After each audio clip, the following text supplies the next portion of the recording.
Right, it's time for us to go through the headlines to know what stories are on the front pages of the papers this morning. And we have joining us, as usual, the managing editor, Gloom TV, Adele Adio. Adele, good morning. Good morning. Nice good morning. Good Thank to you see for having me as always. Yeah. All right, are you ready to analyze or make sense of all the headlines this morning? I hope the stories are interesting. Well, very, very interesting. You can be sure of that. Let's begin with the nation. Saraki Ahmed returned to PDP as APC issues query. Party spokesman Abdullahi to resign. That's Bolaji Abdullahi, based on advice from the party. We hear that's according to this paper. And Okorocha exit won't affect the party. Well, I mean, they can continue to tell themselves what will give them confidence and hope, you know. But, you know, when you have party bigwigs like Bukola Saraki leaving your party, you know, I think an ambassador resigned yesterday. Yeah, U.S. ambassador, former governor ambassador to the U.S. Former governor of to South Africa. South Africa, former governor of Niger, deputy governor of Niger State.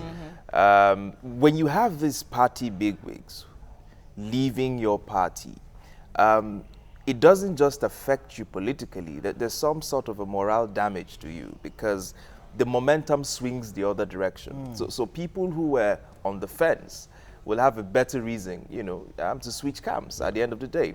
So I understand the fact that, you know, politicians will not want to show that, you know, they are vulnerable in public, and so they'll try to show their gusto before camera and say, you know, it's not going to disturb us. But then the again, truth is, they are bleeding. With these defections, is it a case of a rose by any other name will still smell like a rose? well, I mean, some of these politicians are actually fighting for their political survival. Some of them have been treated badly by the party. Some of them have always been suspected of anti-party, you know, right from the onset. You know, so whatever it is, politicians will always pursue their own personal interest, and this is what has actually happened. Yes. Right. And EFCC grills Ekweremadu, that's Deputy Senate President. It's been a tough few days. Exactly. Yesterday. It's really sad. All right, Benue Assembly Complex shot. The drama continues, of course, in Benue. I find that really, really embarrassing, the case of Benue State. And this assault on a very strong institution of democracy has to be frowned at. You know, we cannot continue like this is 2018 and this is no longer 99 or 2000. We should have grown beyond this. And the most unfortunate part of this whole saga is the role that the police played in all of this. We have cried to the rooftop that the Nigerian police need to be neutral in most of these things. We depend on you to enforce the laws of the land, not to you know, to be in bed with partisan politicians. It doesn't make sense at all. Well, the police service or the police force has not been able to, you know, stand aloof and be the arbiter of trying to balance. I'm imagining sitting as a commissioner of police, and for whatsoever reason, you know, somebody's asking me to give protection to 8 people to lock I think down, it's about to the take system. out 22. It's about the system. I'll pretend I'm not in office for integrity's sake. All right, you know what? There's still other stories here. Buhari elected ECOWAS chairman. Is it an endorsement of Mr. President? Well, Shell, NNPC in talks over $10 billion bonga contract, and IWTF World Cup excites Aruna Quadri. That's from The Nation. All right, the Daily Sun says Senate President Kwara Governor defect. Why we quit APC? Cabal has taken over government, says Saraki.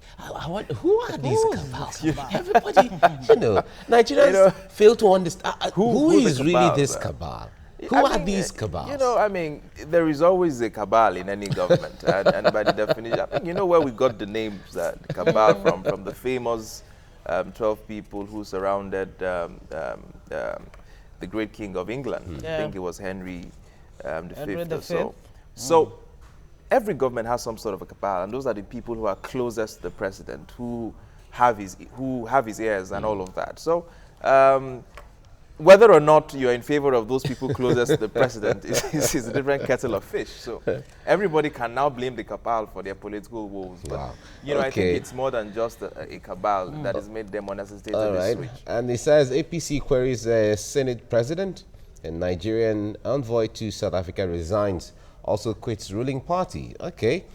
EFCC grills Akuramadu as court frees Bafarawa. And Ekunife commends Buhari for approving 37 billion naira refund to Anambra State. Well, this, a lot of people will say is commendable because federal government projects were undertaken by the states, and some of them as far back as Obasanjo administration, Yar'Adua administration, and then here we are. It's a step in the right direction. We should always commend, things like this. When the federal government raises up to its duties and does the needful. I mean, 37 billion is no chicken change. And that funds will go into, more schools that are being built by, of course, a very hardworking governor in Anambra State. So hopefully there'll be a lot more to do with the 37 billion. And it's a step in the right direction. Okay. All right. Wike commends Saraki Ahmed for joining PDP. And drama continues in Imo, Benue. Police chase out assembly clerk and staff. Court stops swearing in of new deputy governor in Owerri. And count Buhari out of Benue crisis. The presidency is saying this. These are some of the headlines on the Daily Sun. Aren't we delighted that the governor of Imo respected court orders? This is what we want to see more, where the executive arm of government, the head of the executive, respect court orders. Yes, above all, the judiciary stood up to what it really stood up to its billing. I think it was an easy ride for them. There's been series of Supreme Court judgments that have been flouted. Exactly. So, it was an easy one for the judiciary, and that's why I commend that the governor rose up to the occasion and obeyed court orders. It's very important to set the right precedents. Absolutely. Like this. All right, moving on to this day. Defection alters balance of power in the Senate. Wanted Assembly Police. That's a rider there. I wonder what we'll be doing with an assembly police to stop the defections. Well, we don't know. Well, the number of senators, of course, has risen to how many now? PDP senators, that is 54. Okay. Yeah, I think the balance is still one or two more in favor of the APC. Yeah, of the APC, but you could expect that if you will still jump ship in the coming weeks. Absolutely. Okay, presidency dissociates Buhari from impeachment move against Ortom. All right. Of course, we've been hearing from the president's spokesman, Femi Adesina. Yeah, this has absolutely nothing to do with Buhari. A lot of people have been saying, look, we need restructuring, this over-centralization of power and all of that. And then when something happens at the sub-national level, at the state level, you expect the president to wade in. Yeah, what exactly do people want? I think the reason why people shout to the rooftop when things like that happen is because most times agents of state, like the police, are usually used, for some of all of this, activities to take place. And of course, we know who controls the Nigerian police. So each time you see that when you see 8 members, who gives them the temerity, to want to impeach a governor? Yeah. And then you want to fill in the blank spaces. Exactly. There you go. All right, and Nigeria lost 3.8 trillion naira to oil theft in 2 years. And that's according to this NNRC report. That's a whole lot. That's about half the national budget. Yes, it's a whole lot of money. I mean, the amount we lose, from oil theft and, of course, oil subsidy. Those. I saw a very cheeky argument on Twitter recently. I think one of the presidential aspirants, talked about having recruiting 1.5 million policemen, around the country to ensure more security around the country. And people struck him down saying, where are you going to get the monies to pay 1.5 million policemen? You're not going to find that money. And I laughed. There's money everywhere. I mean, we spend, the analysis was done that you need 150 billion naira every month added to overhead costs. We spend that amount on subsidizing fuel every single month. Exactly. So if we prioritize what we want in this country, I think we'll be able to. I think we have what it takes. We have what it takes to secure our people. We have more than what it takes. We're losing 2 trillion from oil theft. The other issue about this report is that if you ask NNPC how much are we making, exactly how much are we making? They have no idea. They don't have. So how do we know how much we're losing if we don't know how much we're making? And how much are we even lifting? Exactly. So the arguments goes back and forth. This is just the problem. You see, the NNPC is the cash cow, not for Nigerians, but for the political elite. And except we deregulate the NNPC, commercialize it, and probably list it we'll just be wasting So the our Nigerians time. can be the owners. Okay. Let's move to the New Telegraph now. APC suffers huge losses. A Senate President, Kwara Governor, Ambassador returned to PDP. Tamboa, 24 Sokoto lawmakers, local government chairman defect today. And Saraki, federal government gave 200 positions without allotting any to me or Dugara. And Ahmed, I can't achieve Kwara aspirations under APC. And Ganduje tells Kano deputy governor to resign. APC queries Saraki. It's a whole lot of drama. a whole lot of politicking, going on here. But she, at the end of the day, two things are clear. One, the party did not manage its victory properly. Secondly, it did not properly integrate the interest of these bigwigs, after the victory in 2015.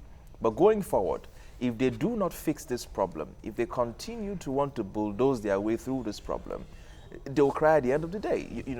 I was surprised that the governor was advising the deputy governor of Kano State, to resign. I'm sorry to say, I mean, the dynamics in Kano is not even tilting in favor of the governor for a second term. So if he continues to push, he just might be shocked. Well, I guess he has to do anything to survive, because the coming back together of Kwankwaso and Shekarau, oh yes, that is going to be it's big a serious force. problem for him. It's going to be a serious problem. So whoever is going to contest against these two coming together in Kano, you should be ready for a big showdown. Exactly. All right, we have Amnesty International. Bandits killed 371 people in Zamfara and target rural communities and demand ransom. Residents were living in fear. All right, just yesterday we heard of the government deploying 1,000 troops to Zamfara State. Now, investor puts $82 million disco stake for sale. That's the Jos electricity distribution company. Yeah, you see, the problem with the entire power sector is that we've got the economics wrong. These people want to charge market rates. And fundamentally, there's something socialist and welfarist about Nigerian politicians, where we want to give things for free even though we don't have the funds to do that. And these people have been crying that if this is private sector led, let us charge our rates. And that's been the problem in the power sector. The economics are completely wrong. Yeah, but do they even have the basic infrastructure that should be in place for them to actually be able to charge the cost-reflective rates that they talk about? You need lots of investments to build infrastructure. Now, if you're not sure on your return on investment, you're not going to be able to raise such capital at the end of the day. Well, you're right. This, I guess maybe several of the distribution companies might even toe the line because it seems obvious they're not making money. And don't forget, the presidency actually, called out and said, look, if you cannot handle this, if you can't stand the heat, really just get out of the kitchen. You can just leave the stage. All right, to the Vanguard, APC crisis latest. Fifth columnists forced us out of APC. That's according to Saraki. Senate President defects to PDP. Kwara Governor Ahmed follows. That's no longer news. Power will quit if FG refunds our money. And that's Disco's speaking there. Okay, that should be a talking point sometime in the nearest future. All right, Niger Delta militants call off 7-month ceasefire.